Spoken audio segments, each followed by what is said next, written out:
Hi everyone, welcome back to See Joy and Expand podcast. It's Christian Joy, and I wanted to make a few announcements before I start this episode. This one has been a long time coming. So first and foremost, I am holding an event with Common Mystics podcast for their Patreon community, their tier 4 Patreon members. I am hosting a past life hypnosis for abundance. Sometimes we incarnate into this life with certain energies, and sometimes those past lives affect our current feeling of abundance. So the purpose of this past life hypnosis experience is to let go of what we may be holding on from a past life energy that's keeping us stuck, keeping us in lack, and then helping us step into our highest or fullest abundance. So join us. It'll be on April 27th to Sunday, 7 p.m. EST. I'll put the link in the show notes. Also, a couple offerings have came up for me, for you guys, through the community, for the community, and I'm offering $33 intuitive birth times. I talk about a lot about astrology and human design, but what if you're that person who doesn't have a time, so they can't do the deep dive into themselves because they don't have that information? In a recent post this week, I give instructions through one of the comments on Substack, so you can find the instructions there. You don't have to pay for my offering, but if you're somebody who just wants the answer and wants to shortcut their way, don't want to have to learn how to develop a skill to get to the answer that they want. I'm very much that way in my learning spiritual journey. Sometimes I want to learn everything about a certain thing and I can do it myself. I believe I can do it myself. And sometimes, no, I'm good on learning the skill. I can offer this person money so that in exchange for the service. So that's how, there's no right or wrong answer for that. Take what resonates. I offer the information for free in a recent Substack. So that link will also be in the show notes. Also, I am opening up life coaching spots, limited life coaching spots, because my energy is limited these days. My direction and where spirit is leading me for different projects is going all over the place. So limited life coaching spots for anybody that's interested to stepping into more ease and flow, how to live by their design if they want to get into that aspect of them, learning how to take action in their day-to-day so they can feel differently than what they've been feeling. Maybe you've been in shame, guilt, or fear for a very long time, and maybe you want to learn what abundance or peace or joy feels like, to have a life of that despite what's going on in the world. It's totally possible. All these energies are within you. Sometimes we just need a little bit of guidance. So that's opening up. And onto the episode, I have finally my friend John, because I've been talking. I'm sure like I sprinkled his name like a million times over in the last 35 episodes. I'm finally putting out his content. We recorded this for context back in December. This is before I deleted my Instagram and my Facebook. Like all the meta platforms are gone. And now I'm on Blue Sky and Substack, and I still have TikTok so far.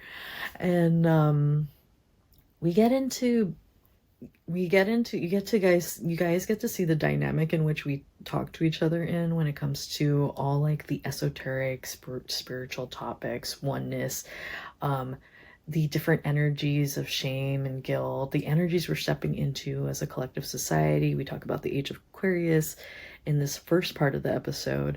There's a lot of spiritual wisdom in this first part, and we very much get in.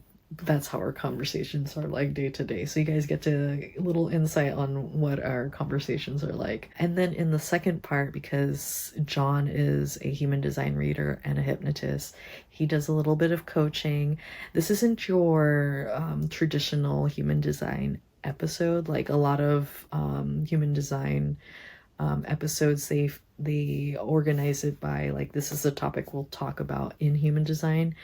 I just let the conversation naturally flow, and then I insert question about this facet of human design so everybody can get a little bit of understanding, or maybe more in-depth understanding about it if you already are familiar with human design.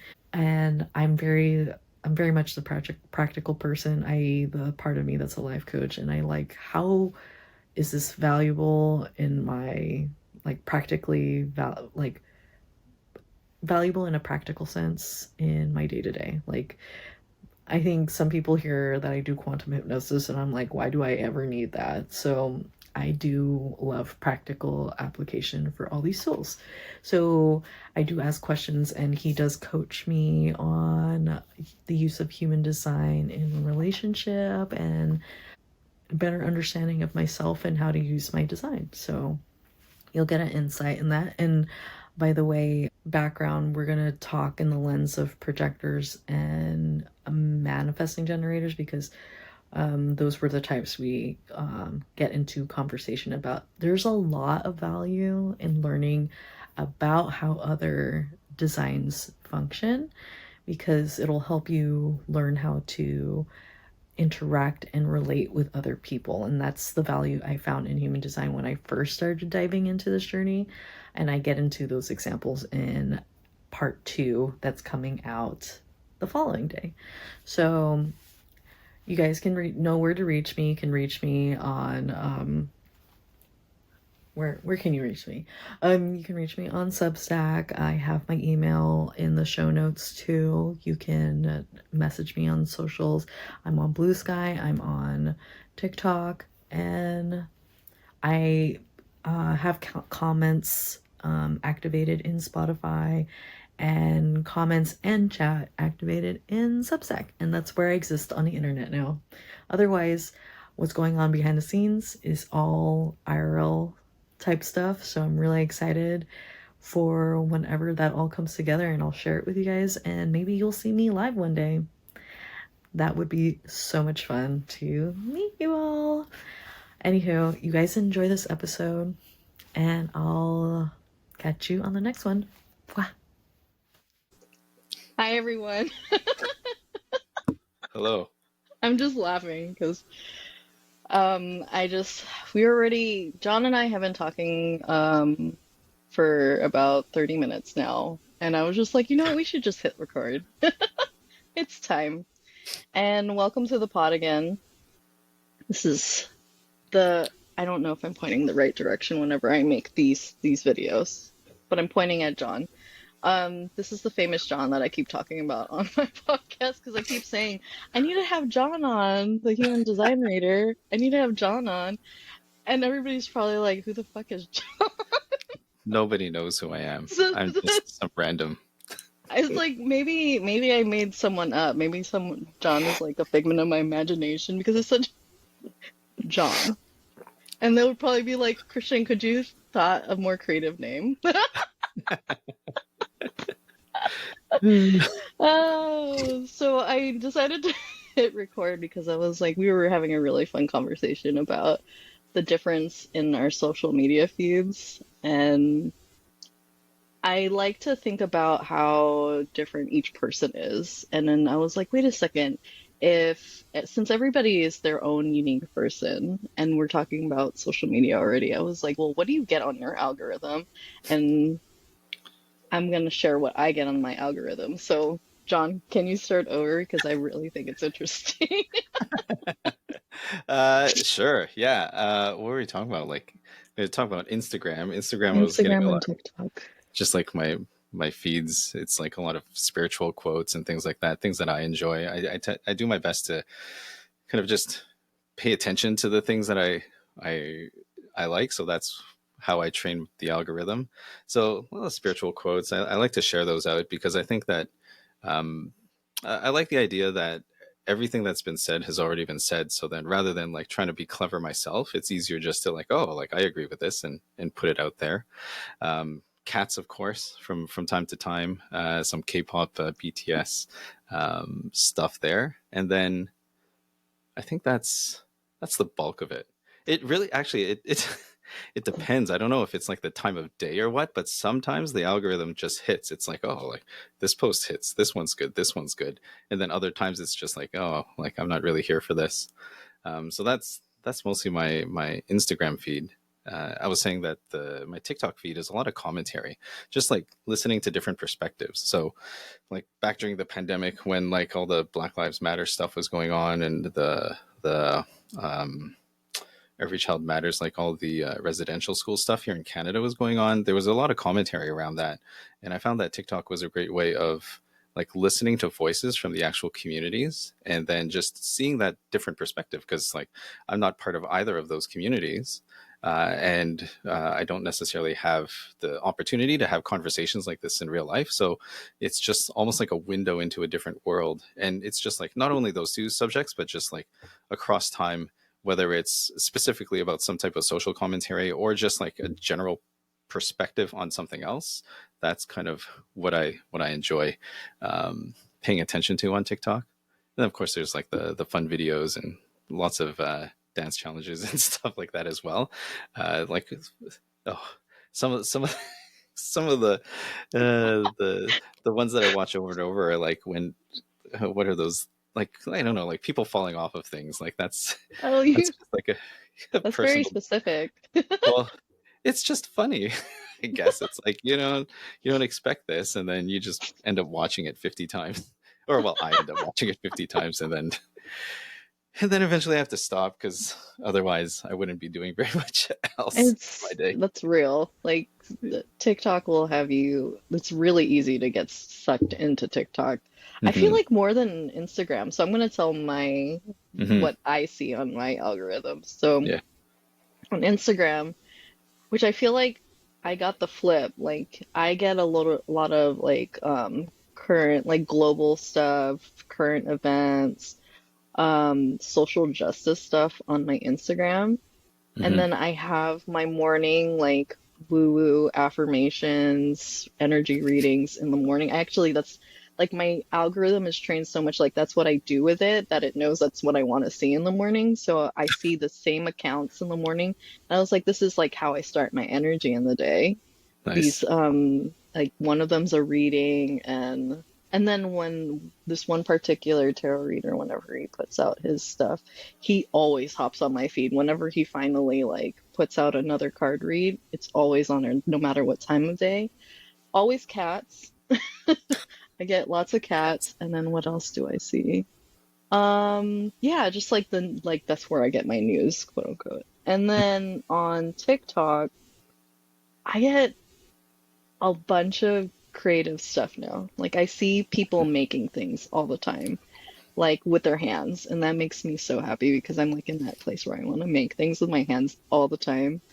And then what else? Cats, of course. And then Always I cats. mean, I get well, which is really funny because now that I'm on Blue Sky, I'm gonna hop on that.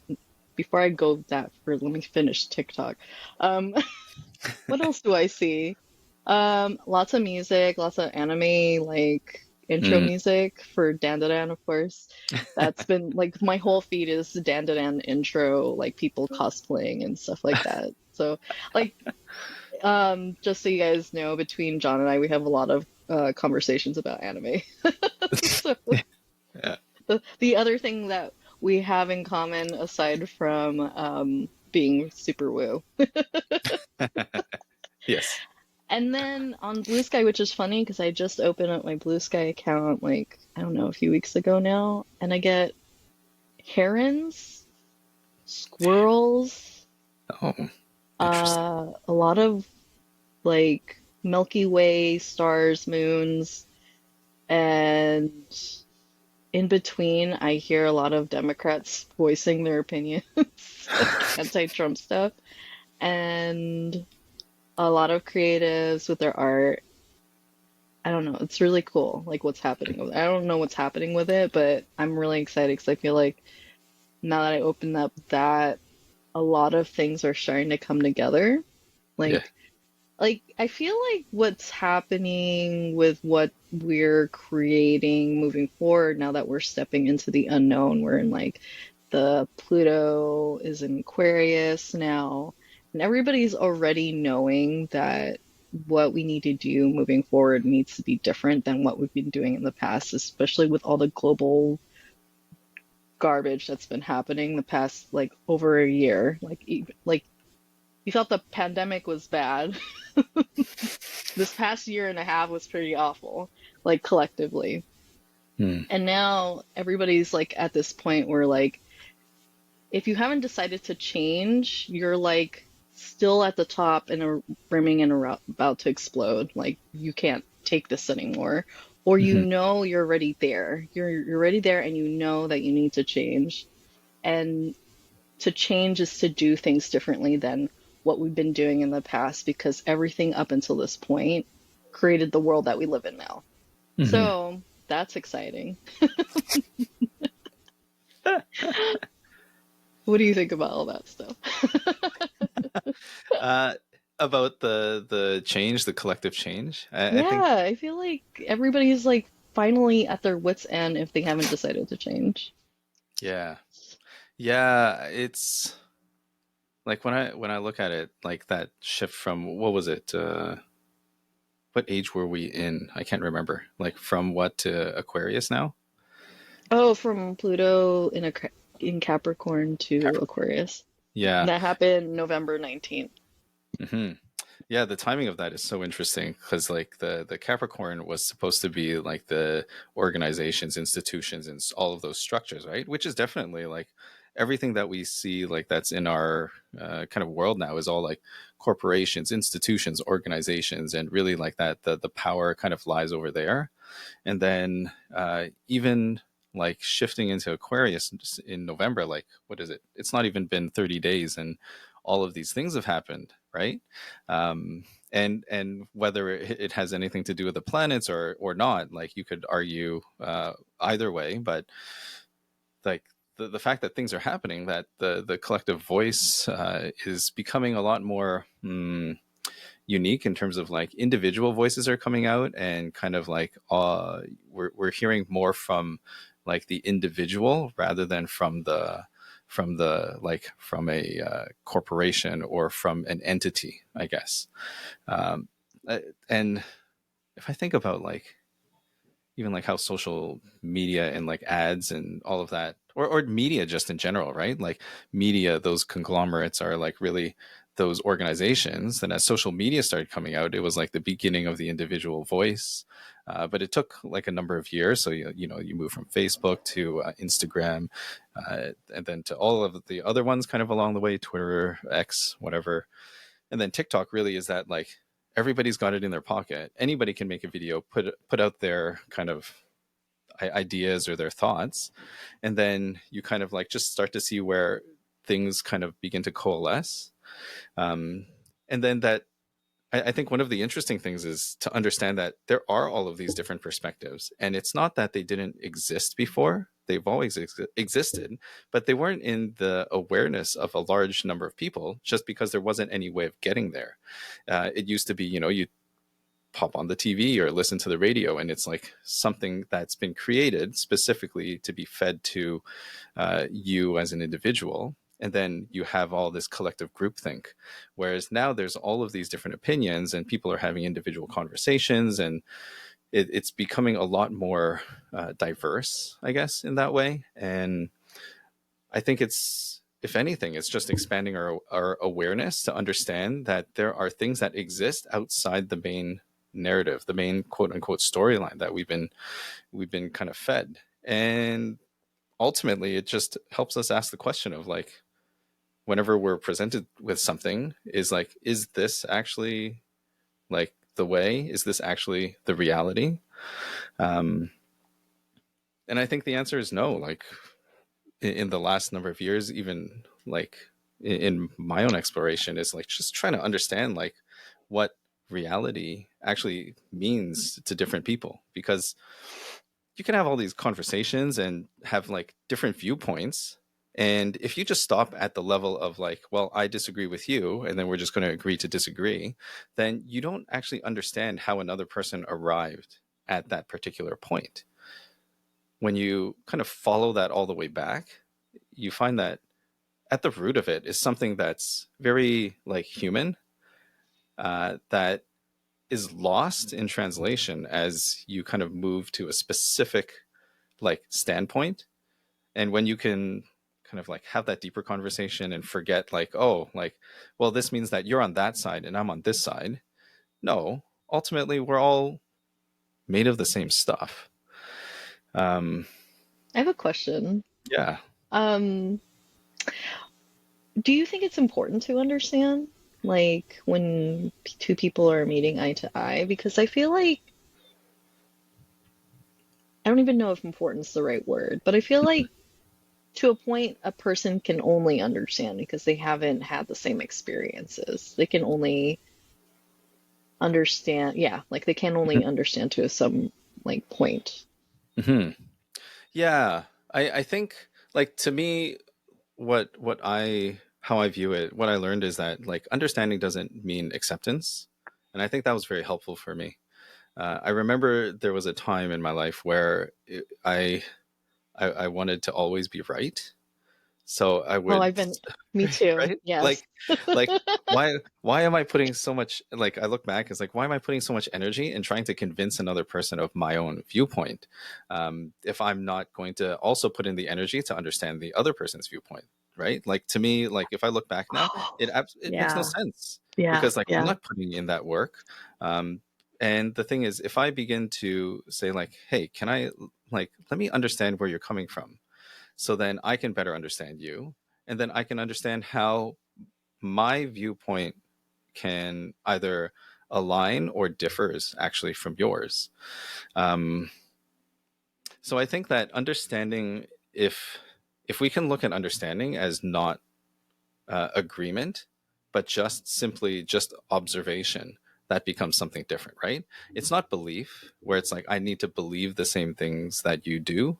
It's more just like, okay, like I'm gonna hear you out, and okay, so like I understand that you're saying this and this and this. Some things that we begin to understand are the beliefs of another person, and then when you're talking about what another person believes, then you can examine that belief, right? And you can Yeah. question the Yeah. belief. And then sometimes when you look at something long enough, like a belief, it starts to fall apart for the other person, right?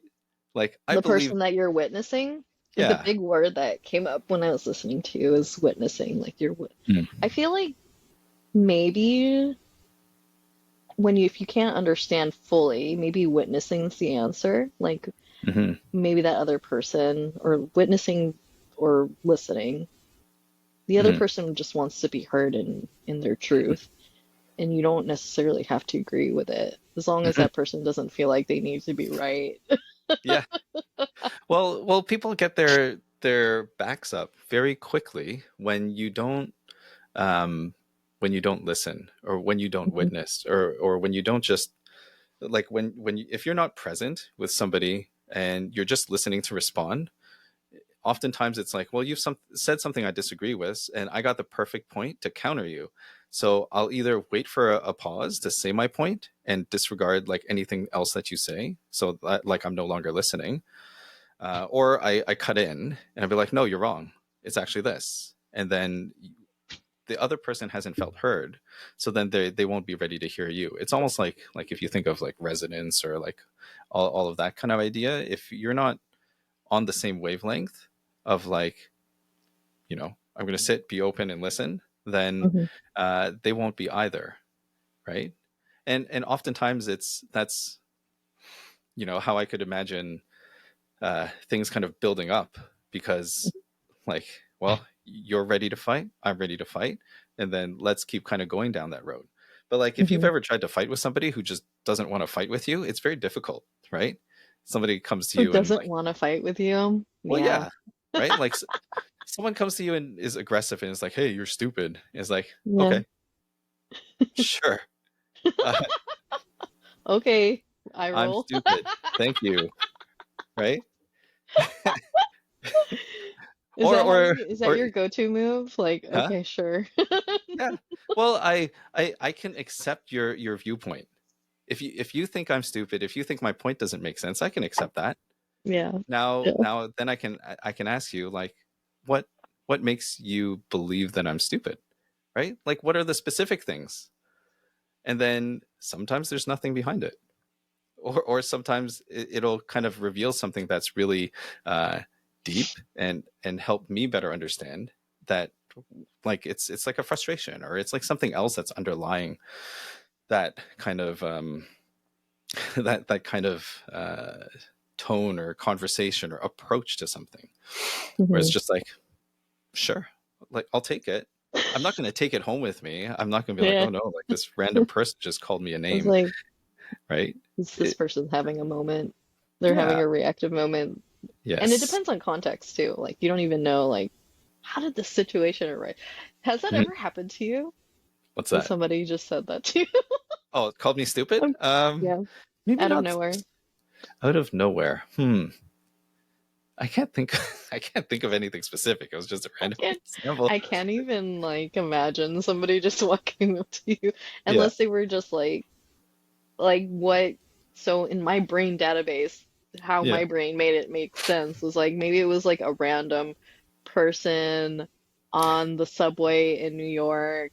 I don't know why New York came up into my brain and they were just like distraught and like out of their minds like in a way like they're just angry at the world. You know, have you ever seen those people that just like walk around and they're just like angry and they're yelling at everybody for no Mhm. reason? I think that would be the only scenario that would ever happen to you, John.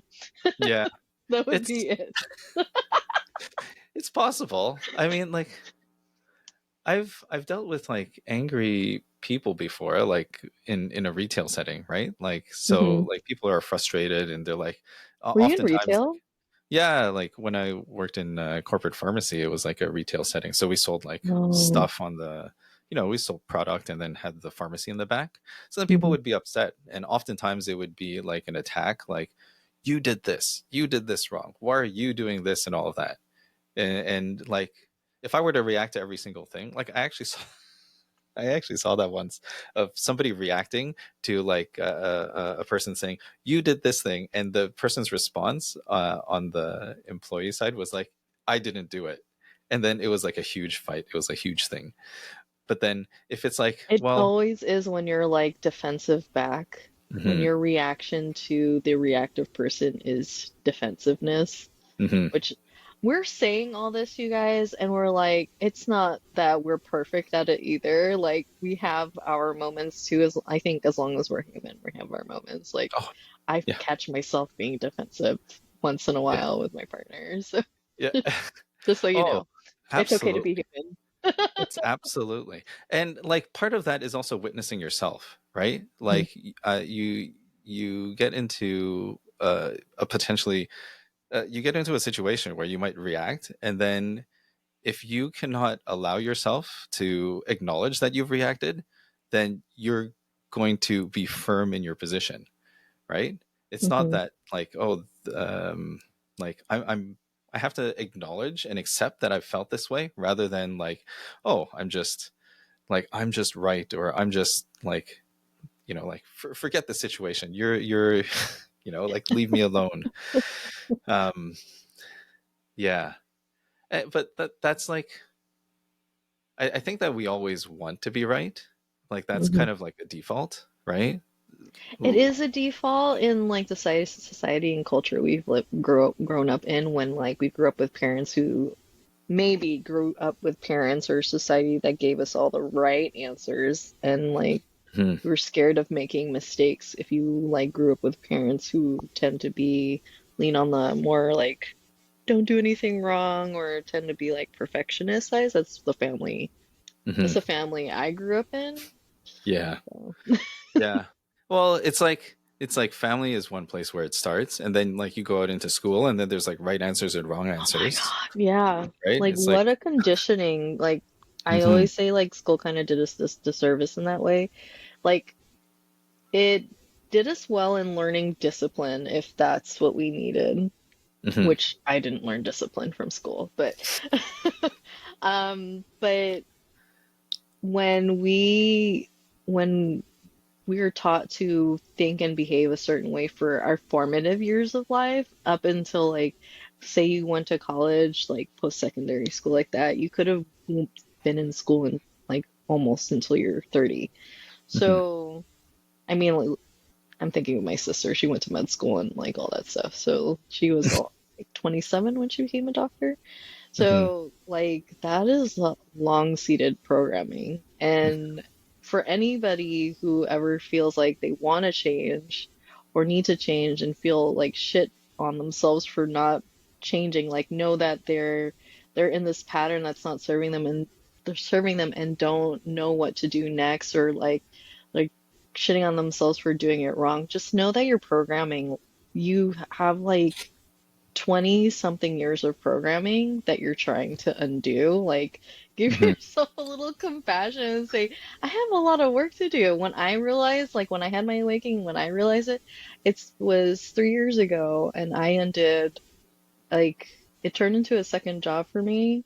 I treated it like a second job, like in the beginning, because I was like over my bullshit. And then I was like, and I actually mentioned this in the last pod episode, but I was like, I'm tired of treating myself like a project, but you can do a lot of work in 3 years. Like, Hmm. that's like, that's actually really crazy and incredible that you can be programmed for like 20 something years of your life and then unprogram yourself in 3 years. Hmm. That's fucking insane and crazy, Yeah. actually, when you think about it. Yeah. Like how healing works. Yes. Yeah. It's like there's so many themes there. Like we're in terms of like healing, is it like an active or a passive thing? Because like our bodies are created to heal themselves, right? Like if we have a physical wound, we don't necessarily do anything. We want to just pay attention to it, acknowledge that it exists, and then like go ahead and take care of it, right? I think that a lot of these kind of things that we learn are very similar in terms of like first we have to like see it. If we don't acknowledge, if we aren't aware that it's a problem, then there's nothing that we can do about it.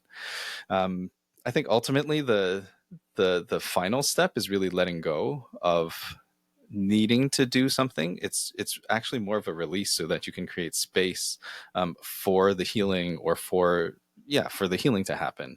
That the middle part that's often missing is the acknowledgement or the acceptance of what's going on, right? So like Is that the I middle part or the beginning part? I feel like.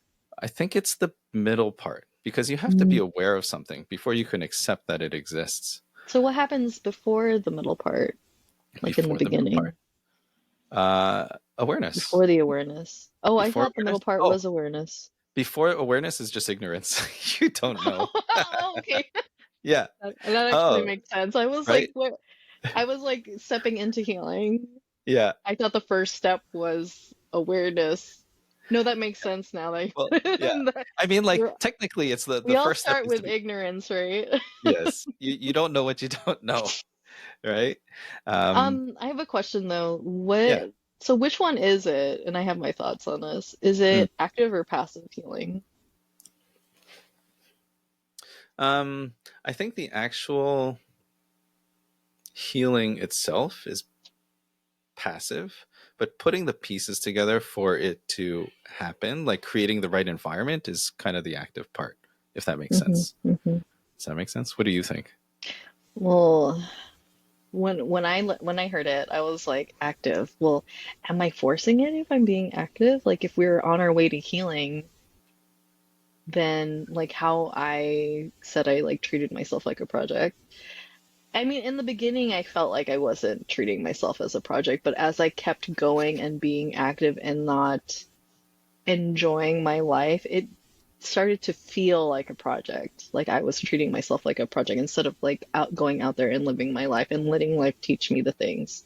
And I feel Hmm. like active is in the awareness and being present and noticing and being the witness of or the observer of what is going on around you, and like noticing the things that rise in your body when you're having like a triggering moment.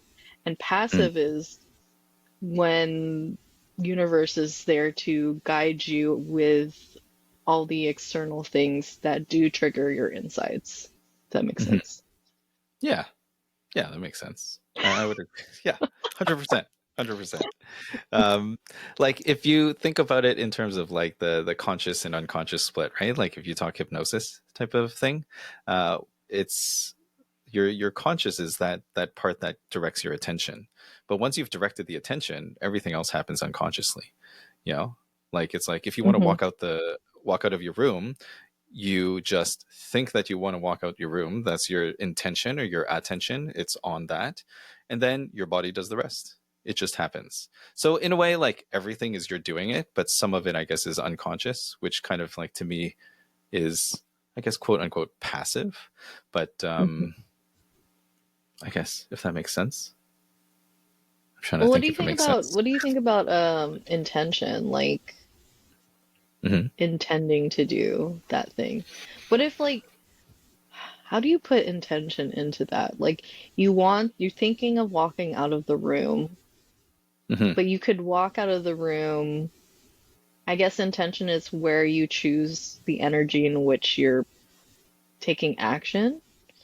Yeah. And intention is I'm gonna walk out this room because I really need to fucking get out of this house. I'm gonna be late for work. Or I'm gonna walk out of this room because uh, like it's like how do I go with the flow? Like I am like what if you are Mm. late for work, but you don't, but you want to operate more in ease and flow, but life happens, right? And you're Hmm. learning ease and flow in this. I feel like this is where the paradigm we're stepping into. This, I mean, I don't feel like I know this is a paradigm we're stepping into because we're all tired of our old bullshit, the collective's old bullshit, the world and society's old bullshit, and we're trying to live our lives more in ease and flow and not like forcing and trying to make things happen. Like we don't have control over how our lives unfold. So how do I be more in ease and flow? And I already know I'm late for work. Hmm. So how do I be in ease and flow while late for work instead of being like, oh my God, I'm late for work, ah! And then like everything flies out the window, like your Yeah. brain goes all over the place, and like, Yeah. what do you have for that That's one? yeah. I think it's the same as the healing, right? Like we've gone to awareness, which is I'm aware that I'm late for work. And then what happens is you do all the things. It's like, oh, I'm gonna rush around and like then like you've left everywhere and um what hasn't happened necessarily is the acceptance that you're late. Like why are you rushing if you're already late? Oh, Because you mm-hmm, think that like or let's say you're going to be late, right? So mm-hmm, you wake up half an hour past your alarm and you're like, "Oh no." And then you're stressed out, you're whatever, you're running around. And what are you trying to do there? You're trying to not be late or trying to mm-hmm. be as not late as possible. So you're like definitely going to be late Yeah, in this definitely going to be scenario. late. Yeah, You're in definitely either going to be scenario, late. you So why accept are it. we freaking out, right? Yeah. Yeah. You accept it, right? And then once you're like, "Oh, I'm late." Then you go and do what you need to do. Your intention is still to get to work, let's say, on time or wherever you're going on time. But you don't need to stress about it. You don't need to feel anxious to actually get to work on time. You don't need to do all of those things. Those are internal feelings, right? Like actually, Mm-hmm. just this past weekend, I slept past my alarm for my class. I had Oh, this is school like started, right? this is a So current this is scenario that just yeah, happened. this is exactly current scenario. I went to bed. I set my alarm. Alarm went off. I woke up and I ignored it. And then I woke up half an hour or like half an hour, almost 40 minutes past the class. And I was just like, oh, I'm late. And there's nothing that I could do. Yeah. So then I Yeah. just slowly packed up my bags and everything and I just waltzed over. It's like, what am I gonna do? Like there's literally nothing. So in terms of flow, this is the way the universe is flowing, right? Mm-hmm. I've slept past my alarm. I can't turn back time. I can't get there on time. Ultimately, what's going to happen? It's not like that I missed the whole day and that like I'm just out, right? That's a whole other story. And if I wasn't able to attend any of the class, that's a whole different story. But if I show up, Like I showed up, I brought my bag, I dropped it off. I was like, oh, when's the next break? I asked the program director, when's the next break? Oh, probably in about whatever. So then I went, got a coffee, sat down and waited for the break. Like no Uh-huh. stress, because Yeah. what the all of that would have just been my internal experience. It wouldn't have Mhm. changed anything if I sat in class all stressed out, worried about like disrupting the class, and then just thinking about, oh my god, what does the prof think of me? What does my do my classmates think of me? Then I'm not even there learning. So I just like take it easy, have a coffee, right? So, That's it. what was your learning in that experience? Um, Because I feel like I feel like you're not a late person usually, and this is just like a one-off thing that happened. oh yeah, I think the thoughts that went through my mind was like, I always make it out like, I usually stay up late, and like these classes are downtown, so I'm like, I think I was walking around downtown just to see the night, and I'm like, I always make it to class on time. Well, I don't always make it to class on time, and this is what it is, and I've let go of that. Like I've accepted that I've missed it, and I've let go of the need to always be perfect. um, Hmm. I think in the past what could have happened is I think some of the things that I worked on recently was number one, letting go of shame, right? It's like, why shame myself? I could have felt shameful of like, oh no, like my perfect record, and what are these people going to think of me? And it's like, they can think whatever they want. Like I could show up on time in class, and they can think all sorts of things. So letting go of like shaming myself. And if Hmm. somebody else wants to shame me, then I can accept it, right? Like, oh, you should have Hmm. showed up on time. It's like, you're right. I should have showed up on time, and I didn't. There's nothing I could do about it, you know? An element of that is that them not accepting that you did not show up on time. Yeah. Well, and that's Yeah. kind of like how we kind of try and keep people in line sometimes, is like shaming them into compliance. It's like, Hmm. oh, like look at you, like now you're gonna be your record is tarnished.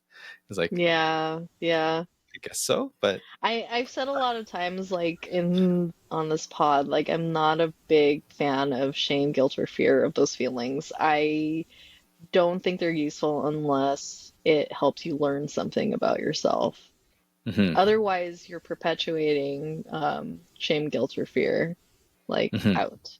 Like, what yeah. if you continue to shame yourself, like throughout that day Mm. because you were late?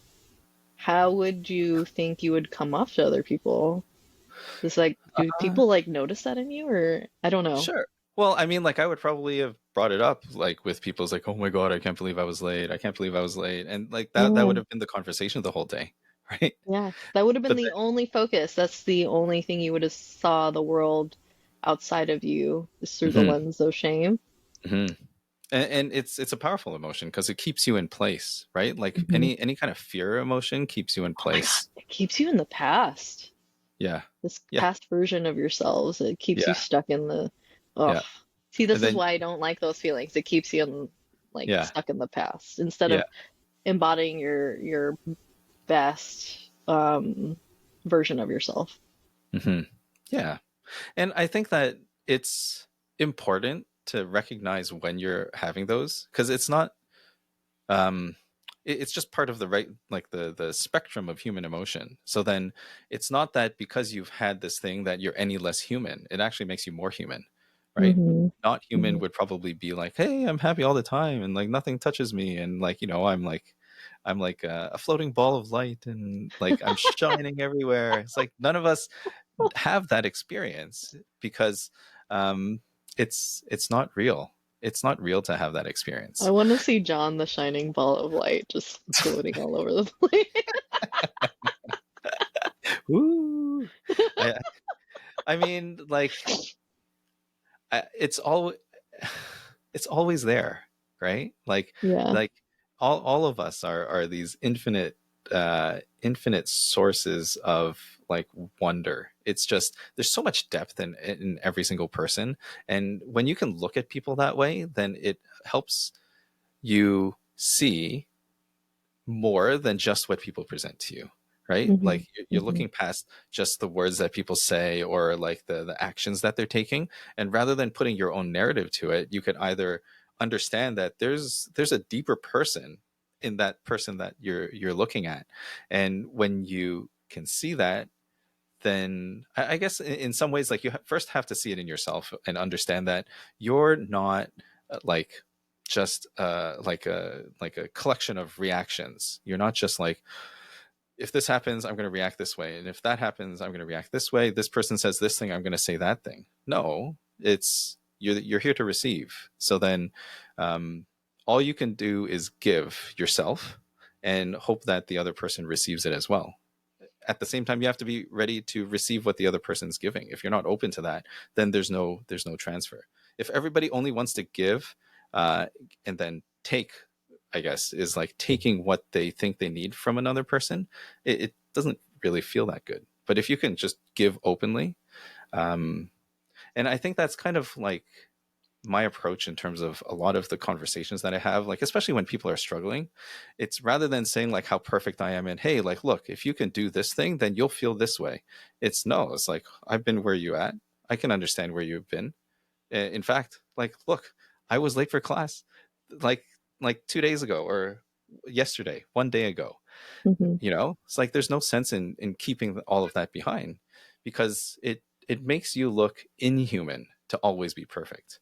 And sure, it's something that's inspirational, I guess, and like somebody could think of it as like, oh my god, I want to be like that, of like that perfect person. And we put a lot of I guess there's a lot of like celebration of that. Like, if you look at like athletes and people with perfect records and like all of those things, it's impressive.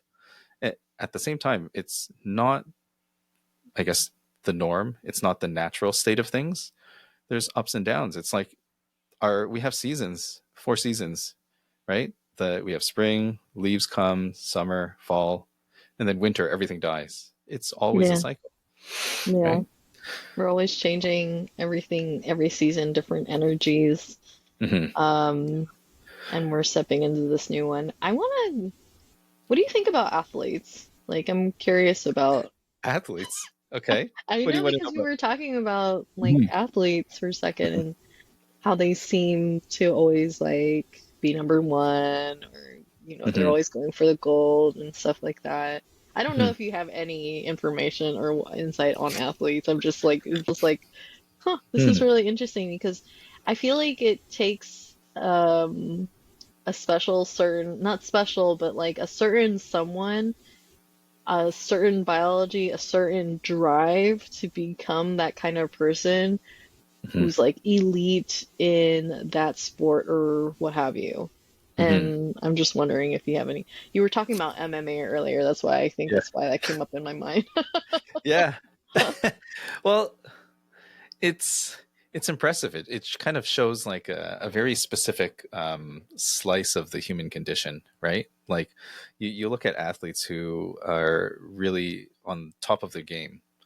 They've trained their whole life. They've put in all of this work to be like a very specific, like, in the narrow spectrum of the sport that they're performing in, they're really high performing.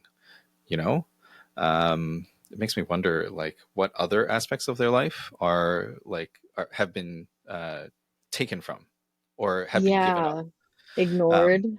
or neglected. I Hmm. think that's I'm gonna use my sister as an example. She went to med school for almost 30 years. Or no, not med school for 30 years, but she was in school for like almost 30 years. She spent her formative, like her 20s in school to become a doctor. And um, like all of a sudden, like when she's like finally free from school, she's like, oh, I have to live my life now. Yeah. Yeah. Surprise. Yeah, you like Surprise. miss out on a lot of the social like growth that you get in your 20s. Hmm. Um, going Hmm. like, having a goal that like becoming a doctor. Hmm. So yeah, I wonder the same too about athletes. It's so interesting. Yeah. It's really about like balance and what's important to you. I think like, um, well, and I think we've talked about this before. It's like coming into like this experience, this human experience, like our current incarnations, is a choice, right? Hmm. And sometimes it's hard to to think of that, especially across the full spectrum of human experience. Of like, why would somebody choose to be in a bad situation, right? Mhm. Um, on like a higher level, like a, I don't know, like a universal mind kind of experiential level, it's like, well, all the experiences exist because some part of the greater whole is here to witness it. So Mhm. then that's kind of like where all that falls in, and it's a choice to come into that specific experience, right? Like, um, Are you saying like athletes in particular? Like who's witness, like the greater whole is witnessing what? Like the athlete, or what is the all of it, example in all of this? it. Everything? I Yeah, like I think it comes down to like what we like the question of what we think is happening in the universe, right? Like you could say like this is all like that idea that we are all one, or like Mhm. we all come from source, or we all have an aspect of God within us. Like I think all of these things are kind of saying the same thing in different words, which is like I think it's in Hinduism where it's like you're a drop from the ocean when you come into this experience, and when you leave this experience, you return to the ocean. So the other side, I guess, kind of like from a hermetic perspective, is like, you know, all is mind, and there's the all capital A that kind of comes down and has like different experiences. So we are like an aspect of that, observing that. We're not, we're part of it, and at the same time, we are not it. So then when we go and like have these experiences, it's almost like kind of like collecting information and eventually aggregating, because it's like if you look at our experience, it's this experience of duality. We have poles, we have opposites, and all of this. And when you think of like unity, if everything was unified, like everything was just one, it would literally be boring. Like no oscillation, no Oh, changes. yeah, that It would would stop. be, it would, if everybody was the same Hmm. type of Yeah. human, if there were Well, no yeah. animals. If we Yeah. were literally all the same organism, that would be definitely boring. Yeah. I have to say we have to define what hermetic means and what Mm, duality and polarity is. okay. What does this Uh, mean? I don't even know if I have a definition for hermetic, but polarity yeah. and duality I got a grasp on. um, So hermetics or hermeticism is like this. It comes from Egypt, ancient Egypt, and how do I I'm explain it? sorry, you It's guys. like, There's like a big airplane. I don't know if you can hear. There's a big airplane like flying oh, overhead, and I have my window open. That's like if anybody can hear that. it's not coming through on my end, but Oh, okay. who knows? Awesome. Yeah, God. that's fun. It's like now I can start making up. Oh, like there's a large whale that's swimming outside my window, and it's like no, We should just say that. Yeah. There's yeah, yeah. flamingos I'm, walking I'm outside my watching it. door. I am not living in Florida, so that's not true. Could you imagine flamingos outside your door? That would be That's cool, wild. actually. That'd be pretty cool. Um, Hermetics is like this. It comes from ancient Egypt, and there's I can't even explain it properly. I have a book that I had come across from a friend after I had started studying hypnosis, and basically there's like these 7 hermetic principles that are just kind of like the laws or the nature of the universe. Hmm. So it's basically like another ancient wisdom system. Um, Oh, okay. yeah. Okay. So there are 7 principles, and it's one of those like systems that was like passed down like verbally until like Hmm. somebody wrote it down and then tried to make some sense of it to explain it. And even when you like read the book that I read, Hmm. it was like I think I read that book like maybe 50 times, because it was just like every time like there was a new kind of revelation or something like that. Because you're a Um, new person every time you try to read it. yeah, yeah. Yeah. You Yeah. have more information and new understandings, and that's Yeah. always fun, right? Like Yeah. having a new look on an old idea, and then it's like, oh, which is that Which is idea that fun though, because Mhm. like I'm on this thing lately, is like we don't have to buy a lot of things. We could just keep reading the same thing over and over and it might land different as long as we're engaging in different things all the time and we bring the and we're like we end up becoming like a like we're kind of like a vacuum for different energies and we just become different as we collect new energies with our interactions with the world, with people, with what's happening in current events and stuff. And then when we come back to this thing we've read before, we're bringing a Mhm. new energy in us and new perspective. And Yeah. we read it and we're like, holy shit, this lands very differently. This is kind of Yeah. fucking cool. Yeah. It is. It is. And it makes sense to me of that. Like one of my favorite quotes is the lips of wisdom are sealed, but to the ears of understanding. Which means to me like Wait, say the it again. information, Say lips of yeah, wisdom to the the lips lips of the lips of wisdom. wisdom are sealed, Oh, okay. The lips but of to the wisdom are ears, sealed. but to the ears of understanding. Which You know, means I remember reading that, but hearing it, I was like, why can't I understand it right now? When yeah, I read that, I remember you sharing that once, and I read that, I was yeah, like, wow, this is fucking amazing. This is so, yeah, whoa, my mind was blown. And now like, I'm hearing it, and my brain's like, what did he just say? yeah, yeah. It's because it's said in a weird way. Yeah, Because yeah, it's yeah, like yeah. it's not like modern English, and it's just kind of a little bit cryptic. Hmm. Um, at the same time, like really what that means to me is the answers are always in front of you. Like everything Hmm. is always there for you to access. It's just like you might not see it in the moment. So, like, when you go back and reread a passage of a book and learn something new, it's not that that learning was hidden from you. It's actually not. It's always there on the page. What is unlocked is your own understanding of it, right? Yeah, It's all yeah. internal. It's all Yes. internal, It's which is always, it's so. never something outside of you.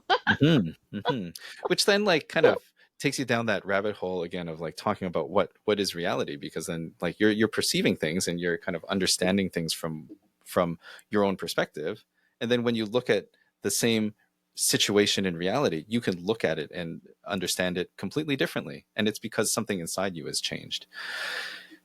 And then that kind of like takes you down the rabbit hole of like, what is simulation theory? Like, are we living in a simulation? Does the multiverse exist? And all of these things. And I have some Well, thoughts on I that, mean, but we could talk about that, but my thing, as from my perspective, from my engagement with like different types of people, I'm like, believe whatever you want to believe that makes you feel more of you.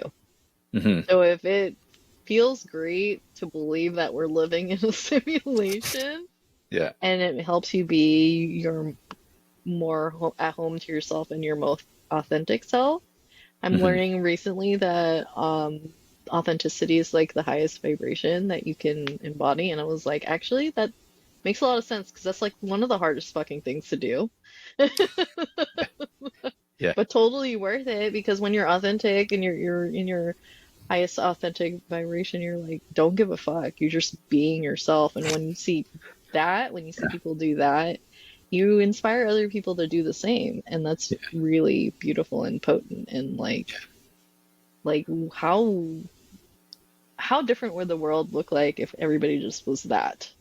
Yeah. Oh, it'd be a beautiful place. Oh my God, It would be simply wonderful. can't wait.